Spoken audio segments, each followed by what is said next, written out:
Step ఇదే అనమాట. First నేను ఈ పనికి రాకముందు కేబుల్ టీవీలో పనిచేసేవాడిని. ఇంకా ఈ విధంగా ఏదైనా రిపేర్ సెక్షన్ ఉన్నప్పుడు కావచ్చు, కలెక్షన్ డబ్బులు వసూలు చేసే టైం కావచ్చు, అట్లాంటప్పుడు కూడా ఈ విధంగా అంటే నాకు ఆల్రెడీ నేను కొంచెం కాలు ప్రాబ్లం అనేది ఆల్రెడీ ఉండిందనమాట. దానివల్ల ఇట్లా నిచ్చెన మోసేటప్పుడు కావచ్చు, లేకపోతే బండి మీద నిచ్చెన తీసుకుపోయేటప్పుడు కావచ్చు, కొంచెం అనిపిస్తూ ఉండేది బాధ. నాకు వచ్చేసరికి అమౌంట్ వచ్చేసరికి సేఫ్ షాప్లో రాకముందు కేబుల్ టీవీలో పనిచేసి నెలకి 8,000 జీతం అనమాట. అది చేసుకున్న టైంలో గ్రేట్గా సేఫ్ షాప్ అవకాశం అనేది నాకు రావడం జరిగింది.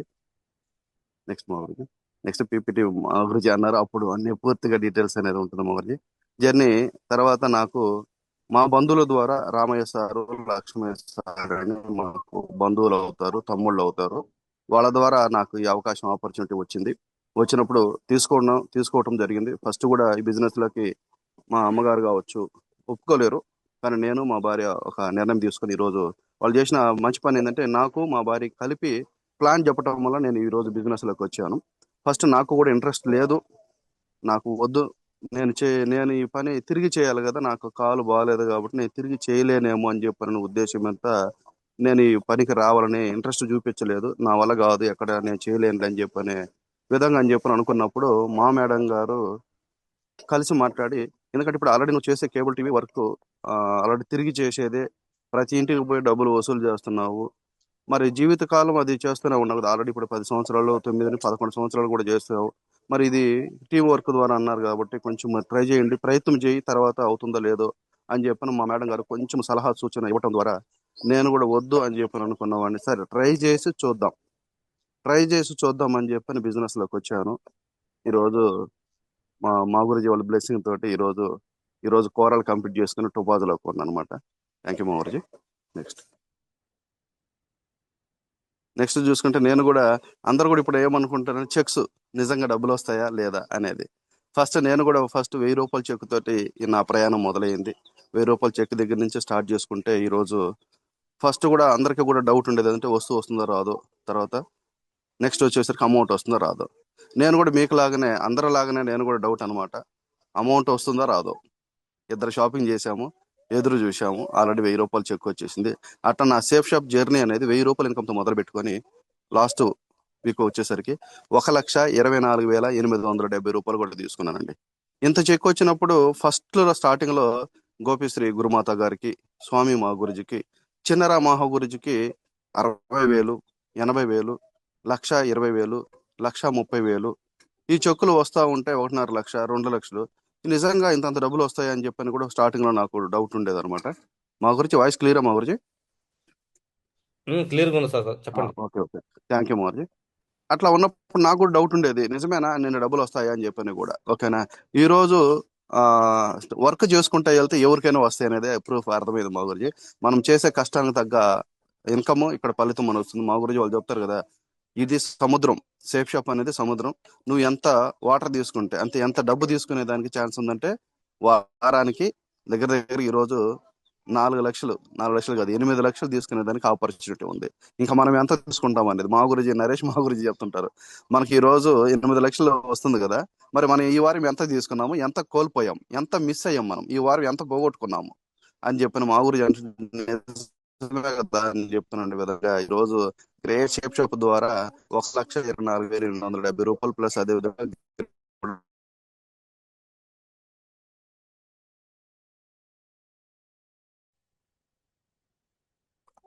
మళ్ళీ సార్ వినబడుతుందా వాయిస్? నెక్స్ట్ మా గురించి నెక్స్ట్ ఓకే. నెక్స్ట్ ఇప్పుడు ఆల్రెడీ ర్యాంక్ 6 కంప్లీట్ చేసుకున్నాను.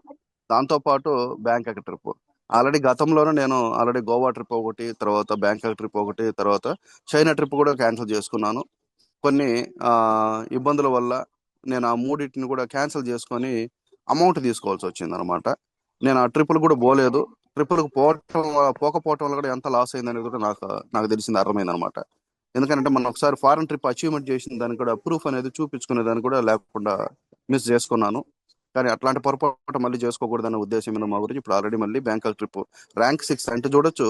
1,24,870 రూపాయలు తీసుకుంటే సంపాదించుకొని పని చేసుకుని అమౌంట్ తీసుకుంటే మళ్ళీ ఏం చేసిందంటే ఎంజాయ్ చేయడానికి మళ్ళీ థాయిలాండ్ ట్రిప్ బ్యాంకాక్ ట్రిప్ కూడా ఇచ్చింది. అది కూడా రేపు ఏప్రిల్ మేలో ఛాన్స్ ఇస్తామన్నారు. ఖచ్చితంగా ఈసారి వెళ్ళి ఒకసారి నాకు చిరకాల నేను అసలు ఈ బిజినెస్ లోకి వచ్చింది ఎందుకోసం అంటే డ్రీమ్స్. ఆ డ్రీమ్లలో కూడా మూడు మూడు డ్రీమ్స్ అనమాట నాకు మెయిన్ గా. ఒకటి కార్ తీసుకోవాలని, నెక్స్ట్ ఫ్లైట్ ఎక్కాలని, వేరే దేశం వెళ్ళాలని. అట్లాంటిది ఈ రోజు రేపు ఏప్రిల్ మేలో ఈ వేరే దేశం వెళ్ళటము, ఫ్లైట్ ఎక్కటము, ఈ రెండు కూడా ఒకటేసారి జరుగుతున్నందుకు నాకు చాలా హ్యాపీ ఉంది మావర్జీ. నేను అనుకున్న డ్రీమ్స్లలో నేను బిజినెస్ లోకి వచ్చింది 3 డ్రీమ్స్లలో 2 డ్రీమ్స్ రేపు ఏప్రిల్ మేలో కంప్లీట్ అవుతున్నాయి మావర్జీ. నెక్స్ట్ ఆల్రెడీ కారు దాన్ని కూడా ప్లానింగ్ లో ఉన్నాను మావర్జీ. మీ బ్లెస్సింగ్ మావర్జీ. థ్యాంక్ యూ మావర్జీ. నెక్స్ట్ ఓకే రైట్ అనమాట. మై గ్రేట్ మెంటర్ అనమాట. ఇక్కడ చూసుకోవచ్చు. ఎట్లా అని చెప్పానంటే ఆల్రెడీ మా గురించి కింద 1,00,000 మంది టీం ఉన్నారండి. 1,00,000 మంది టీంలో ఈ రోజు నేను ఎక్కడనో అంటారు చూసావా, సముద్రంలో ఎక్కడనో ఒక నీటి బిందువులాగా. అట్లాంటిది ఈ రోజు మా గురించి ఒక గుర్తించి ఎన్నో సార్లు చెప్పారండి. నాతో కమ్యూనికేషన్ ఉండండి, మీ లైఫ్ సెట్ అవుతుంది అని చెప్పానంటే మనం వినం. ఎందుకోసం అనంటే మనం వర్క్ చేయట్లేదు కదా, వినం అనమాట. ఓకేనా. కాబట్టి మా గురించి చెప్పేవాడు, నువ్వు వర్క్ చేసినా చేయకపోయినా కమ్యూనికేషన్ చేయి టైగర్, నీకు అన్ని ఏవైతే తెలియాలో తెలుసుకోవాల్సిన అన్ని కూడా విషయాలు నీకు నేను తెలియజేస్తా ఉంటానని చెప్పానంటే. ఎందుకంటే మనం ఇక్కడ ఇబ్బంది పడే విషయము మనం ఎట్లా ఉంటుందంటే అప్లైన్ మాట వినం, ఎవరైనా కూడా అంతే. ఓకేనా. అప్లైన్ మాట అనేది మనము ఎవరు కూడా వినం అనమాట, అప్లైన్ చెప్పేది. కానీ ఆ మిస్టేక్ చేయకుండా ఇప్పుడు చిన్న స్టార్ట్ నుంచి ఒక్కొక్కటి ఒక్కొక్కటి మార్చుకుంటూ ఇప్పుడు గ్రేట్ అప్లైన్స్ మా గురించి నరేష్ మహా గురించి మాట వింటూ ఉంటే రిజల్ట్ వస్తుంటే అర్థమవుతుంది నేను ఎంత తప్పు చేశానా అని చెప్పని. ఓకేనా. కాబట్టి ఏంటంటే మా గురించి చెప్పేది ఏంటంటే వర్క్ జరగనప్పుడే ఫోన్ చేయాలి టైగర్. వర్క్ జరిగేటప్పుడు నువ్వు చేసేది ఏంది, వర్క్ జరుగుతున్నప్పుడు, వర్క్ జరగనప్పుడు ఎందుకు జరగట్లేదు ఇదేంటిది అని చెప్పని మా గురించి ఎంత అంటే ఒక చిన్న పిల్లవాడికి, ఒక పసి పిల్లవాడికి ఎలా అయితే చెప్పాలో ఆ విధంగా చెబుతూ ఈరోజు మా గురించి మెంటర్లో నన్ను నడిపిస్తున్నటువంటి గ్రేట్ గా స్వామి మా గురుజీకి, గోపీశ్వరి గురుమాత గారికి, చిన్నరామ గురుజీ కూడా అనమాట మై కోచ్ అనమాట. ఈ రోజు చూడొచ్చు, సొంత అన్నదమ్ముళ్ళే బిజినెస్ లకు రాలేదండి నమ్మి. కానీ అంతకు మించి ఈ రోజు గ్రేట్ గురుమాత ప్లస్ అదేవిధంగా చిన్నరామ గురుజీ ప్లస్ అదేవిధంగా స్వామి మా గురుజీ ఈ రోజు నన్ను వెన్నుంటి నడిపిస్తున్నటువంటి వీళ్ళు ముగ్గురు కోసం కూడా ఒకసారి బిగ్ క్లాప్స్ అండి. ఎందుకంటే ముక్కు ముఖం తెలియదు, అన్నదమ్ములు కాదు, ఫ్యామిలీ మెంబర్స్ కూడా కాదు, ప్లస్ ఫ్రెండ్స్ కూడా కాదు. కానీ ఈ రోజు నేను సక్సెస్ అవ్వాలని కోరుకునే వాళ్ళు మొదటలో ఉండేది ఎవరంటే వీళ్ళు ముగ్గురు. ఓకేనా. ఈ ముగ్గురు ద్వారా ఈ రోజు నాకు గ్రేట్ మెంటర్ అనమాట మన నరేష్ మా గురించి కూడా పరిచయం అవడం జరిగింది. చూడొచ్చు. అంటే నేను డెవలప్ అవ్వాలని కోరుకునే వాళ్ళు మా చుట్టుపక్కల తల్లిదండ్రులు తప్ప మిగతా వాళ్ళు ఊరు కూడా లేరు. నన్ను డెవలప్ చేయాలి, నేను డెవలప్ అవుతే చూసి సక్సెస్ అవుతే నా ఆనందించాలని చెప్పని వాళ్ళు బయట వాళ్ళు ఎవరు ఉంటారంటే ఈ రోజు ఈ నలుగురు కూడా నన్ను సక్సెస్ చేయించాలని వాళ్ళ తాపత్రయం అనమాట. కానీ మనము వాళ్ళ మాట వినం అనమాట. కాబట్టి ఈ రోజు ఇక్కడ ఎంత కష్టమైన పని ఏంటంటే మన అప్లైన మాట వినం. అదే ఇక్కడ అసలైన కష్టమైన పని, అది అర్థమైంది మా గురించి. కాబట్టి ఈ రోజు నుంచి కొంచెం కమ్యూనికేషన్ చేస్తూ ఉంటేనే, చిన్న చిన్నగా చేస్తుంటేనే రిజల్ట్ ఎట్లా వస్తుంది మా గురించి, ఇంకా మంచిగా కమ్యూనికేషన్ చేస్తే ఎంత రిజల్ట్ వస్తుంది అనేది నాకు అర్థమైంది మా గురించి. థ్యాంక్ యూ మా గురించి. మా టీం అనమాట. ఈ రోజు నేను 1,000 రూపాయల చెక్ నుంచి 1,24,870 రూపాయలు ఈ రోజు చెక్ తీసుకున్నానంటే గ్రేట్ అప్లైన్స్ ప్లస్ అదే విధంగా మా టీం అనమాట. ఓకేనా. ఇక్కడ టీం మన ఆస్తి. మా గురించి వాళ్ళు ఎన్నోసార్లు చెప్తున్నారు మన టీం మన ఆస్తి. మనం నమ్మి ఎంతో మంది షాపింగ్ చేస్తున్నారు. చిన్న మిస్టేక్ కూడా చేసేవాళ్ళం అనమాట. కొంతమంది లీడర్లు చూసుకుంటారనే ఉద్దేశం మీద టాప్ లీడర్స్ ఎవరైతే ఉన్నారో ర్యాంక్ 2 ర్యాంక్ 1 వీళ్ళకి ఒప్ప చెప్పేసి చూస్తారని చెప్పారు అనుకుంటే అర్థం కాలేదు. అప్పుడు మా గురించి నరేష్ మా గురించి చెప్పారు ఒక సలహా, టైగర్ నువ్వు వాళ్ళ మీద ఆధారపడ్డావంటే బిజినెస్ అనేది ఇక్కడ నడవదు. నువ్వు లాస్ట్ గ్రౌండ్ వరకు కూడా ఎవరైతే నిన్న మొన్న కూడా జాయిన్ అయ్యారో వాళ్ళ దగ్గరికి వెళ్ళావంటే వాళ్ళు ఎట్లాంటి లీడర్లు అనేది అంటే మా గురించి మన సలహా ఇచ్చారు. ఆ సలహా ప్రకారం నేను ఆల్రెడీ ఈ రోజు నడుస్తున్నాను. అది కూడా ఏంటంటే టాప్ లీడర్స్ ఉన్నారు, టాప్ లీడర్స్ ఎందుకంటే కొమ్ములు వస్తాయి, నేనే వాళ్ళకి దిక్కు అని చెప్పని అనుకుంటారు. కాబట్టి అట్లా థర్డ్ బ్యాచ్ ని ఫోర్త్ బ్యాచ్ ని కూడా తయారు చేసుకో టైగర్.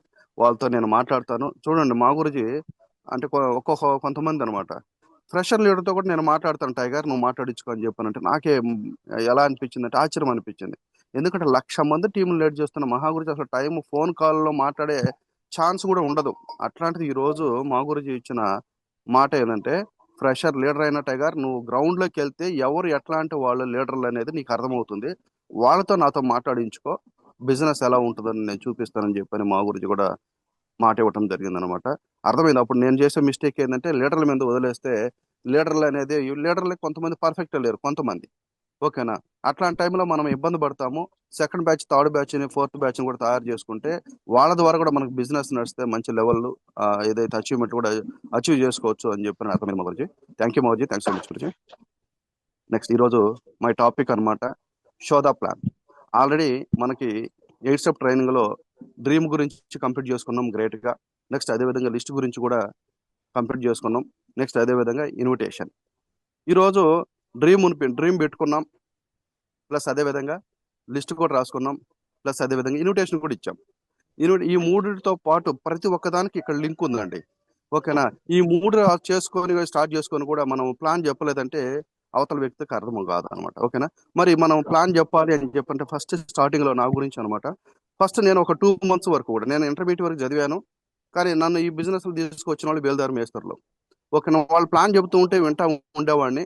వాళ్ళు ఏం చెప్పారంటే నాతో ప్లాన్ చెప్పించారని చెప్పని ప్రయత్నం చేస్తూ ఉంటే నేను తప్పించుకుంటూ ఉండేవాడిని. ఇప్పుడు ప్లాన్ చెప్పండి సార్, ఈ రోజు చెప్పాలి మీరంటే సరే అని చెప్పని వెళ్ళేవాళ్ళు ఫీల్డ్ మీదకి. చెప్పమని చెప్పానంటే ఏం చేసేవాళ్ళం అంటే దాటేసుకుని వెళ్ళేవాడిని. మీరు చెప్పండి సార్ తర్వాత చెప్తాను, మీరు చెప్పండి సార్ తర్వాత చెప్తాను. ఇట్లా చేసుకుంటూ వెళ్తా ఉండటం వల్ల నేను ప్లాన్ నేర్చుకోకపోవటం, అప్లయన్స్ మీద ఆధారపడి 2 నెలల వరకు కూడా వర్క్ చేశాను. అప్లయన్స్ వస్తే ప్లాన్లకు పోవటం, అప్లయన్స్ చెప్తా ఉంటేనే నడుస్తూ ఉంటే నాకు నలుగురు మాత్రమే టీం ఉన్నారండి 2 నెలల వరకు కూడా. ఒక అప్లైన్ నాకు ప్లాన్ చెప్పడానికి సపోర్ట్ అడిగాను. వాళ్ళు రాకపోవటం వల్ల వాళ్ళ మీద కోపం పడి వాళ్ళతో కూడా మాట్లాడి పౌరుషంగా అంటే ఏమంటారంటే వాళ్ళని మాట్లాడటం కొంచెం గట్టిగా కూడా మాట్లాడి ఇంకా కూడా చెప్పాలంటే తిట్టడం కూడా జరిగింది నేను. ఓకేనా? మీరు ఇట్లా రావటం లేదు ఏంది, నాకు సపోర్ట్ చేయట్లేదు ఏంది, ఆ రోజు ఏం సపోర్ట్ చేస్తాం అది ఇది అని చెప్పని అన్నారు, మరి రావట్లేదు అని చెప్పని కూడా అన్నాను. తర్వాత వచ్చేసరికి వాళ్ళు ఒక రోజు అట్లా వచ్చారు, మళ్ళీ 2 రోజు కూడా అడిగితే రాలేరు. అప్పుడు నాకు బాగా కోపం వచ్చింది. కోపం వచ్చి అప్లైన్ మీద కోపం వచ్చి నేను 2 నెలలు కూడా ప్లాన్ నేర్చుకునే వ్యక్తిని 2 రోజుల్లో ప్లాన్ నేర్చుకున్నాను. ఆ రోజు చాలా కోపం వేసింది అప్లైన్ మీద. తర్వాత వచ్చేసరికి 2 నెలల ప్లాన్ నేర్చుకున్న వ్యక్తిని 2 రోజుల్లో ప్లాన్ నేర్చుకుని మరుసటి రోజు నుంచి ఆయన మీద కోపంతో నేను ఫీల్డ్కి వెళ్ళడం జరిగింది. తర్వాత 2 నెలలు వర్క్ చేశాను. 50 మంది టీం వచ్చారండి. అంటే ఒకరి మీద ఆధారపడ్డప్పుడు టీం రాలేదు. ఎందుకంటే మనం ప్లాన్ చెప్పడానికి వెళ్ళినప్పుడు మన చుట్టాల బంధువులు మనల్ని చూసి వస్తారు, కానీ మన అప్లైన్ చూసో బిజినెస్లకు రారు. అంటే నేను ఆడపోయి కూర్చొని ఉంటున్నాను కానీ ఏమేమి మాట్లాడలేకపోతే అప్పుడు ఏమని వాళ్ళకి నమ్మకం లేదు, మనకి అది నా మీద నమ్మకం లేదు. ఈయన ఏం మాట్లాడలేదు, ఎవరు కొత్త వాళ్ళని తీసుకొచ్చి కూర్చోబెట్టి మాట్లాడుతున్నాడు, ఈయనకి ఏం మాట్లాడటం రాదు, ఈయన నమ్మి మన బిజినెస్ లోకి ఎలా రావాలనేది అర్థమై ఉంటుంది వాళ్ళకి. అందుకోసమని రాదు. అంటే అప్లయన్స్ సలహా సపోర్ట్ తీసుకుంటే అప్లయన్స్ ద్వారా ప్లాన్ చెప్పించుకుంటే నాకు నలుగురు టీమే వచ్చారు. తర్వాత నేను ఓన్ గా సొంతంగా ఎప్పుడైతే ప్లాన్ చెప్పడం మొదలు పెట్టానో 2 నెలల్లో 50 మంది టీం వచ్చారు. ఓకేనా? అంటే నాకు అర్థమైంది. అప్పుడు అర్థం కాలేదు, ఇప్పుడు ఈ రోజు అర్థమైంది. ఆ రోజు అప్లైన్ అట్లా రాకుండా ఉండబట్టి నేను ఈ రోజు ఒక మంచి ప్లానర్ గా తయారయ్యాను. ఫస్ట్ లో తిట్టుకున్నాను, తర్వాత ఇప్పుడు అనిపించింది అనమాట ఏది జరిగినా నా మంచిగా అన్నట్టుగా. ఇక్కడ బిజినెస్ లో ఎలా ఉంటుందంటే, అంటే అప్లయన్స్ ఏదైనా కూడా మన మంచిగా చేస్తారు, మనం ఒక లీడర్ గా ఎదగాలని చెప్పారని. దాన్ని మనం ఆ రోజు నేను తప్పుగా అర్థం చేసుకున్నాను. ఈ రోజు అర్థమైంది, అదే ఆయన ఆ రోజు కానీ అట్లా చేయకపోతే ఈ రోజు నేను ఈ లెవెల్కి వచ్చేవాడిని కాదు. ఓకేనా? ప్లాన్ నేర్చుకోకపోతే ఈ రోజు బిజినెస్ లో ఉండేవాళ్ళం కూడా కాదనమాట. ఓకేనా? అందుకోసమని ప్రతి ఒక్కళ్ళు కూడా ప్లాన్ నేర్చుకోవాలి. ఓకేనా? నేను ఎప్పుడైతే నేర్చుకోవటం మొదలుపెట్టి వర్క్ చేశానో అప్పటి నుంచి నాకు రిజల్ట్ రావడం జరిగింది. ఓకేనా? మరి ప్లాన్కి పోయేటప్పుడు కూడా మనం ఏ విధంగా వెళ్ళాలి, ఇవి చాలా జాగ్రత్త అనమాట. ఓకేనా? ఫస్ట్ డ్రెస్ కోడ్ అనేది పర్ఫెక్ట్ గా ఉండాలి. ఓకేనా? ఇప్పుడు మనం డ్రెస్ కోడ్ అని చెప్పనుకుంటే చూసుకోవచ్చు. ఎట్లా అంటే ఒక పోలీస్ ఆఫీసర్ చూసామంటే మనము, పోలీస్ అంటే వాళ్ళు ఏదైతే కాకి డ్రెస్ వేసుకుంటారో, తర్వాత డాక్టర్ని చూసామంటే ఒక వైట్ డ్రెస్. ఓకేనా? ఈ విధంగా అనేది మనకు డ్రెస్ కోడ్ చూడగానే అర్థమవుతుంది పలానా వ్యక్తి అని చెప్పని గుర్తిస్తాం. ఇక్కడ కూడా మనం పోయేటప్పుడు పర్ఫెక్ట్ డ్రెస్ కోడ్ అంటే ఏదైతే ప్లెయిన్ షర్ట్ కావచ్చు, తర్వాత ప్యాంట్ కావచ్చు, నెక్స్ట్ టక్ కావచ్చు, నెక్స్ట్ అదే విధంగా కూడా షూ కావచ్చు. ఇట్లా ఫస్ట్ నేను కూడా అప్లై చెప్పేటప్పుడు వినేవాడిని కాదు. పర్ఫెక్ట్ పోవాలి అని చెప్పానంటే ఏం చేసామంటే ఫోజులకి, ఫోటోకి ఫోజులు ఇచ్చేవాడిని. ప్లాన్ ఏమో అప్లైన్ తో చెప్పించి ప్లాన్ బుక్ పట్టుకొని ప్లాన్ చెప్పినట్టుగా. అంటే ఇప్పుడు ఏం చేశాను, అప్లైన్ మోసం చేశానా, నన్ను నేను మోసం చేసుకునేవాడిని, అప్లైన్ కాదు. అవునా కదా? ఇప్పుడు అట్లా చేసుకుంటూ వెళ్తూ తర్వాత ఏం చేసేవాడిని అంటే ఒక టక్ కూడా చేసేవాడిని కదా, ఎందుకంటే అలవాట్లేదు, సిగ్గు. ఓకేనా? సిగ్గు అనమాట, మొహం ఆటము అట్లా ఉండటం వల్ల ఆ ఫోటో చేసేటప్పుడు మాత్రమే మళ్ళీ టక్ చేసుకొని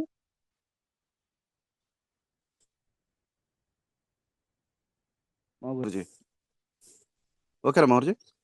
సార్ చెప్పండి. ఎస్ మౌర్జీ.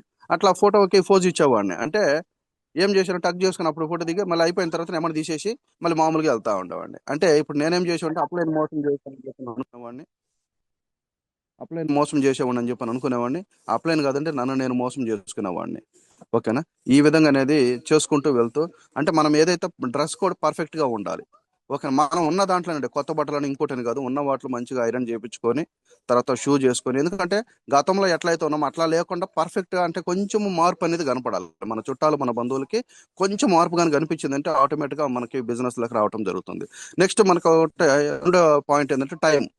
మనం ఇన్విటేషన్ ఇచ్చినప్పుడు వాళ్ళు పలానా టైంకి ఉదయం 9 గంటలకు రమ్మంటారు. ఓకేనా. వాళ్ళు 9 గంటలకు రమ్మన్నప్పుడు ఏం చేయాలంటే మనం వచ్చేసరికి 8:40 8:45 కల్లా మనం అక్కడ ఉండాలి వాళ్ళ ఇంటి దగ్గర. ఓకేనా. అప్పుడు ఏమనిపిస్తుంది అంటే వావ్, నేను 9 గంటల అంటే ఒక 10-15 నిమిషాల ముందే వచ్చారు, ఓహో ఎంత కమిట్మెంట్ గా ఉన్నారు వీళ్ళు అని చెప్పారు అనేది కూడా అర్థం. అట్లా కాకుండా మనం వాళ్ళు 9 గంటలకు రమ్మన్నారు, మనం 9:30కో 10 గంటలకో 10:30కో వెళ్ళాము. అప్పుడు వాళ్ళు ఏమనుకుంటారంటే అరే నేను రమ్మని ఏమో 9 గంటలకి, వీళ్ళు 9:30 10 10:30 వచ్చింది అంటే వాళ్ళకి వేరే పని ఉండటం వల్ల మనకు 9 గంటల టైం ఇచ్చారు. వాళ్ళు ఆ టైంకి మించి చూసేది ఒక అరగంట 10 నిమిషాలు అరగంట చూసేసి వాళ్ళు వెళ్ళిపోవటం జరుగుతుంది. వాళ్ళు వేరే వేరే పని ఉంటాయి కదా, ఆ పనికి వెళ్ళిపోతారు. అంటే మనం ఆ రోజు ఒక పర్సన్ మిస్ అవుతాం అనుకోవచ్చు. ఒక పర్సనే కదండి, ఆ పర్సనే డైమండ్ అయ్యే వ్యక్తి అనుకోండి, మనం ఎంత కోల్పోతామో ఒకసారి గమనించండి. ఓకేనా. అంటే టైం అనేది అంత ఇంపార్టెంట్ అనమాట. కాబట్టి ప్రతి ఒక్కళ్ళు కూడా టైం పంచువాలిటీ అనేది ఉండాలి ఇక్కడ వచ్చేసరికి. ఓకేనా. కాబట్టి ప్రతి ఒక్క వ్యక్తి మన టైం ఏదైతే చెప్తున్నా టైం ఉందో వాళ్ళు కూడా అనిపిస్తాయి. ఇప్పుడే మనిషి ఇట్లా వస్తున్నాడు, రేపు మళ్ళీ మనము పిలిచామంటే ఈ టైం నుంచి ఈ టైంకి రమ్మంటే ఈ టైంకి వచ్చాడు, రేపు పిలిచిన తర్వాత కూడా వస్తాడో రాడో, ఈ రోజు వస్తాడో రాడో అనేది కూడా ఉంటుందన్నమాట. ఓకేనా. కాబట్టి ప్రతి ఒక్కరు కూడా టైంను మనము టైం పంచుకోవాలంటే ఉండాలి. తర్వాత వచ్చేసరికి డిసిప్లైన్. ఓకేనా. డిసిప్లైన్. ఇప్పుడు మనం ఏం చేస్తామంటే కొంతమందిని, చాలా మంది నేను గమనించాను, ఫీల్డ్కి వెళ్తా ఉంటాం కదా, డిసిప్లైన్ గా ఉండాలని చెప్పంటే ప్లాన్ తీసుకుపోతారు, కూర్చోబెడతారు, మనల్ని కూర్చోబెడతారు. కూర్చోబెట్టి వాళ్ళు తీసుకొని ఫోన్లు చూసుకుంటా ఉంటారు. ప్లాన్కి తీసుకుపోయిన వ్యక్తులు ఏం చేస్తారు, ఫోన్లు చూస్తూ ఉంటారు. ఓకేనా. ఫోన్లు ఫోన్లు చూస్తూ ఉంటారు. ఇక్కడ వాళ్ళు ప్లాన్ వినే వాళ్ళు ఏం చేస్తారంటే మనల్ని ప్లాన్ కూర్చోబెట్టిన వ్యక్తిని గమనిస్తూ ఉంటారు వాళ్ళు. ఓకేనా. వాళ్ళు ఫోన్ చూడటము, ఏమంటారు అంటే ఇంకా ఏమంటే రీల్స్ ఉంటాయి కదా, అవి చూడటము, సైలెంట్ గా పెట్టుకుని చూస్తూ ఉంటారు వాళ్ళు పక్కనే కూర్చొని. వాళ్ళు ఏం చేస్తుంటే వాళ్ళని గమనించడం సరిపోతుంది కానీ వాళ్ళ ప్లాన్ కూడా వినరు సరిగా కూడా. అర్థమవుతుందా, ఇది ఒక మిస్టేక్ చేస్తూ ఉంటారు.